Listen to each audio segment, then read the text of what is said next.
Hi hello Radhe Radhe संगत अच्छी बाड़ीर किसी पोटल नहीं जीवा पोटल रेसिपी करवा ये फाइनाल पोटल बाड़ी नहीं आसी काटिकी पूरा रेडी कर देछि धोई देकी पूरा पोटल आलू रसा करने पूरा रेडी एठी कड़ा बसईदेली तेल टे पकईकी पोटल आलू को फ्राए करदे फ्राए करदे तार कंचा अंश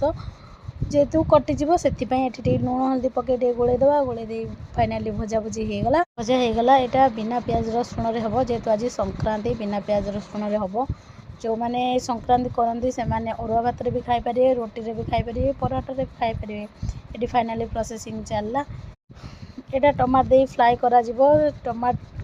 रेडी होगा फाइनाली पोटल आलू पकईदे एक कषिदे जस्ट पानी देदेबा पानी दे वेट 5 मिनट करवा फाइनाली तरकारी रेडी पोटल आलू रस ये मुझे भात करना रोटी करी तो पोटल आलू सहित रोटी आपण मैंने भी एमती स्टाइल थे रेडी करूँ बहुत बढ़िया लगे बाड़ी जिनस निज बाड़ी रे करी खाइबे बहुत टेस्टटा एते सुंदर आपण भी टाटा।